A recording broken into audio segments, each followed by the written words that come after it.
ప్రచార మాధ్యమాలు అశ్వత్థామ అతహ కుంజర అన్న రీతిలో కోర్టులో జరిగిన వ్యవహారాన్ని కూడా దాన్ని వక్రీకరించి చెప్తా ఉన్నారు. అది దురదృష్టకరం.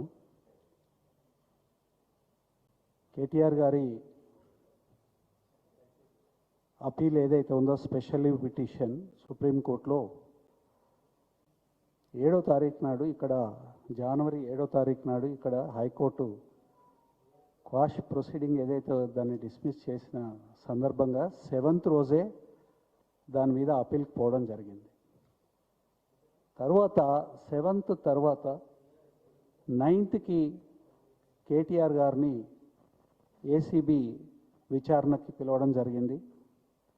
ఆ విచారణకి వారు వెళ్ళడము, తర్వాత దాదాపుగా 7 గంటల సేపు ఏసీబీ ఆఫీస్లో విచారణ ఏదైతే జరిగిందో దానికి తన దగ్గర ఉన్న సమాచారాన్ని మొత్తం ఇచ్చి ఇన్వెస్టిగేషన్కి కోఆపరేట్ చేయడం అనేది జరిగింది. ఈ క్వాష్ ప్రొసీడింగ్ వేసేదానికి కూడా ఒక నేపథ్యం ఉన్నది. నేపథ్యం ఏంటంటే ఒక కాంట్రాక్చువల్ ఆబ్లిగేషన్, కాంట్రాక్ట్ గవర్నమెంట్ హెచ్ఎండిఏకి, తర్వాత ఈ ఫార్ములా 1 ఏదైతే రేస్ ఏదైతే కండక్ట్ చేసిండ్రో ఆ కంపెనీకి మధ్యన జరిగిన ఒప్పందము, ఆ ఒప్పందము పార్ట్లీ అమలైనది, కాంట్రాక్ట్ అమలైన కాంట్రాక్ట్. అది మధ్యలో ఆ కాంట్రాక్ట్కి సంబంధించిన ఒక పార్టీ వెనుకకు పోవడము, స్పాన్సర్ వెనుక పోవడం మూలంగా హెచ్ఎండిఏ అధికారులు దాని మీద మల్లగుల్లాలు పడి ఒక ఆల్టర్నేట్ ప్లాన్ తీసుకొని అప్పుడున్న మంత్రి గారు, మున్సిపల్ మంత్రిగా ఉన్న కేటీఆర్ గారి దగ్గరికి ప్రపోజల్స్ తీసుకురావడము. ఎందుకు అనంటే ప్రపంచం మొత్తంలోనే 9 నగరాలలో మాత్రమే ఈ ఫార్ములా 1 ఈ రేస్ అనేది జరుగుతున్నది. దాంట్లో 5 నగరాలలో గత 9 సంవత్సరాలుగా నిరాఘాటంగా జరుగుతూ ఉన్నది. ఆ 9 నగరాలు New York, London, Paris, Berlin, Seoul. అది అత్యంత ప్రతిష్టాత్మకమైన ఫార్ములా రేస్ కాబట్టినే ఆ దేశాలు ప్రతి సంవత్సరము గత 9 సంవత్సరాలుగా ప్రతి సంవత్సరము ఆ రేస్ జరుగుతాం. అట్లాంటి ప్రతిష్టాత్మకమైన ఒక ప్రోగ్రామ్ని హైదరాబాద్ ఇమేజ్ని పెంచేదానికోసము, తర్వాత ఈ బ్యాటరీ బేస్డ్ ఎలక్ట్రానిక్ కార్స్ వాడేదాన్ని ప్రోత్సహించి పర్యావరణాన్ని రక్షించేదానికోసము, ఆ రంగంలో పెట్టుబడుల్ని రప్పించేదానికోసము ఒక సదుద్దేశంతో దాన్ని తీసుకొని రావడం జరిగింది. అనుకోని సందర్భంగా కొన్ని సమస్యలు ఏర్పడము, తర్వాత స్పాన్సరర్ ప్లేస్లో హెచ్ఎండిఏ రావాల్సిన పరిస్థితి ఏర్పడము, చట్టబద్ధంగా అధికారులు ఏదైతే సూచించారో దాని మీద వారు ఆమోదం తెలపడం జరిగింది. ఇది కాంట్రాక్ట్కి సంబంధించిన విషయం. ఈ కాంట్రాక్ట్కి సంబంధించిన విషయాన్ని సరే రాజకీయ కోణంలో ఇవాళ అనేకం జరుగుతూ ఉన్నాయి. రాజకీయాలు దీని వెనకాల ఉన్నాయి. రాజకీయ కక్షలతోని ఒక బూటక కేసుని ఇవాళ క్రియేట్ చేసి దాంట్లో ఇన్వెస్టిగేషన్కి రమ్మనంటే ఏ ఒక్క రోజు కూడా ఇన్వెస్టిగేషన్ని కేటీఆర్ గారు అపోజ్ చేయలేదు.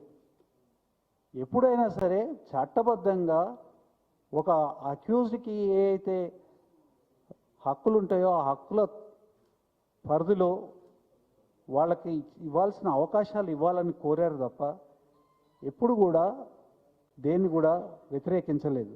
తర్వాత హైకోర్టుకు క్వాష్కి పోవడం కూడా చట్టబద్ధమైన హక్కే. అది చట్టబద్ధమైన హక్కుని అవైల్ చేసుకున్నారు, వాటిని ఉపయోగించుకొని హైకోర్టుకి వెళ్ళారు. హైకోర్టుకి వెళ్ళిన తర్వాత హైకోర్టు వారు తీర్పునిచ్చినారు. ఆ తీర్పుని కనుక అంటే నిరాకరించడం కనుక జరిగితే 7వ తారీఖు నాడు ఏసీబీ దగ్గరికి పోవాల్సిన అవసరం లేదు, 9వ తారీఖు నాడు ఏసీబీ దగ్గరికి పోవాల్సిన అవసరం లేదు. 7వ తారీఖు నాడు రిప్రజెంటేషన్ ఇచ్చారు, వారు రానియకపోతే 9వ తారీఖు నాడు నేరుగా ఏసీబీ ఆఫీసులోకి వెళ్ళారు. కాబట్టి ఎప్పుడైనా సరే కేటీఆర్ గారు ఒకటే చెప్పినారు, నేను చట్టాన్ని నమ్ముతాను, తర్వాత న్యాయ వ్యవస్థ మీద నమ్మకం ఉన్నది. ఇది ఒక బూటకప్ కేసు. ఆ కేసు విచారణకు కూడా యోగ్యం కాని కేసు అని కోర్టు ముందు పోయి చెప్పినారు. అంతేగాని పోలీసుల ముందు పోయి మీరు విచారణకు యోగ్యం కాదు, మీరు విచారణ చేయొద్దని ఎప్పుడు చెప్పలే. అదే క్రమంలో 7వ తారీఖు నాడే వేసినారు. తర్వాత 7 తర్వాత మళ్ళీ 9వ తారీఖు నాడు విచారణకు రమ్మని ఎప్పుడైతే చెప్పినారో ఆ రోజు మార్నింగ్ అంటే 9వ తారీఖు ఉదయమే ఈ కేసుని విత్డ్రా చేసుకోమని కేటీఆర్ గారు చెప్పినారు. తర్వాత అదే పద్ధతిలో ఇవాళ కోర్టు ముందుకు వచ్చినప్పుడు కోర్టు ముందు మొట్టమొదటిసారి వస్తుంది 9వ తారీఖు తర్వాత సుప్రీంకోర్టు ముందు ఈ అప్పీల్ మొట్టమొదటిసారి వస్తున్నప్పుడు కేటీఆర్ గారు ఇన్స్ట్రక్షన్స్ ప్రకారము అడ్వకేట్ ఏం చేసినారు, అడ్వకేట్ ఈ కేసు అంతా వివరించి ఈ పరిస్థితి ఉన్నది, ఇది కేసు మొత్తం అంతా బేస్లెస్ కేసు, ఒక క్రిమినల్ కేసుకి కావాల్సిన ఆధారాలు లేవు ఇందులో అనంటే కోర్టు కూడా ఏమన్నదనంటే ఈ స్టేజ్లో మేము ఇంటర్ఫియర్ కావడం కరెక్ట్ కాకపోవచ్చు. దాన్ని ఇమీడియట్గా కేటీఆర్ గారి అడ్వకేట్ ఇమీడియట్గా కోర్టు యొక్క ఆలోచనని తర్వాత క్లయింట్ యొక్క ఇన్స్ట్రక్షన్స్ని అంటే కేటీఆర్ గారి యొక్క ఇన్స్ట్రక్షన్స్ని బేస్ చేసుకొని విత్డ్రా చేస్తున్నారు. విత్డ్రా చేయడం అనేది కొట్టి పారేయడం కాదండి. విత్డ్రా చేయడం అనేది కొట్టి పారేయడం కాదు. మళ్ళీ ఎప్పుడైనా కోర్టుకు వెళ్ళొచ్చు. తర్వాత ఇవాళ కాంగ్రెస్ నాయకులు తర్వాత వాళ్ళ మీడియా పర్సన్స్ ఎవరైతే ఉన్నారో చాలా అతిగా దీని మీద రియాక్ట్ అవ్వడం చాలా నవ్వొస్తూ ఉంది. ఎందుకనంటే ఇదే సోనియా గాంధీ గారు, రాహుల్ గాంధీ గారు నేషనల్ హెరాల్డ్ కేసులో సుప్రీంకోర్టుకు వెళ్ళి వాళ్ళ మీద ఉన్న ఎఫ్ఐఆర్ రద్దు చేయాలని మాట్లాడిన సందర్భం ఉన్నది, కేసు వేసిన సందర్భం ఉన్నది, ఎస్ఎల్పీనే వేసిన సందర్భం ఉన్నది. వాళ్ళు కూడా ఇదే పద్ధతిలో విత్డ్రా చేసుకున్న సందర్భం ఉన్నది.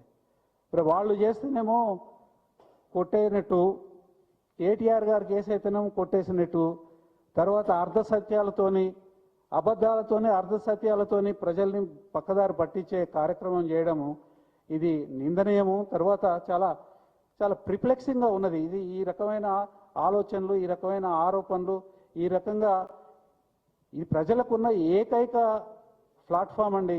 లీగల్ సిస్టమ్ అవతల ఉండి ప్రజాస్వామిక వ్యవస్థలో ప్రజల పట్ల ఉండాల్సింది మీడియా. ఈ మీడియాను కూడా గబ్బు పట్టించే కార్యక్రమం ఈ రకంగా చేస్తే కోర్టు విషయాలలో కూడా గబ్బు పట్టించే కార్యక్రమాలు చేస్తున్నారు అంటే ఇది సరైన పద్ధతి కాదు. కేటీఆర్ గారు ఖచ్చితంగా ఆయన అనేక సందర్భాలలో చెప్పినారు, న్యాయ వ్యవస్థ మీద నమ్మకం ఉన్నది, ఖచ్చితంగా నేను విచారణకి సహకరిస్తానని చెప్పారు. ఆ కోణంలోనే ఆల్రెడీ ఒకసారి విచారణ జరిగిన తర్వాత మనం కంప్లీట్గా అది కంక్లూడ్ అయ్యేదాకా విచారణకి సహకరించాలనే ఉద్దేశంతోనే సుప్రీంకోర్టులో లాయర్కి విత్డ్రా చేసుకోమనే ఇన్స్ట్రక్షన్ ఇవ్వడం మూలంగా ఈ కేసుని విత్డ్రా చేసుకున్నారు. ఈ విత్డ్రా చేసుకున్న దాంట్లో ఏదైతే అంశాలు ఉన్నాయో మళ్ళీ అవసరం అనుకుంటే మళ్ళీ కూడా వీటిని యాజిటేట్ చేస్తారు. అవసరం అనుకుంటే మళ్ళీ దీనికి వక్ర భాష్యాలు జరగకూడదు. అవసరం అనుకుంటే మళ్ళీ కూడా దీనికి ఎప్పుడైనా వెళ్ళాలనుకుంటే అవకాశం ఉన్నది. మెరిట్స్ మీద దీన్ని డిసైడ్ చేయలేదు సుప్రీంకోర్టు, హియరింగ్ కూడా కాలేదు. కాబట్టి ఏదో సుప్రీంకోర్టు కొట్టేసింది అని ఏదైతే ప్రచారం జరుగుతుందో దాన్ని మేము ఖండిస్తున్నాము. అది కరెక్ట్ కాదని కూడా ఈ మాధ్యమం ద్వారా మీకు విన్నవించుకుంటున్నాము.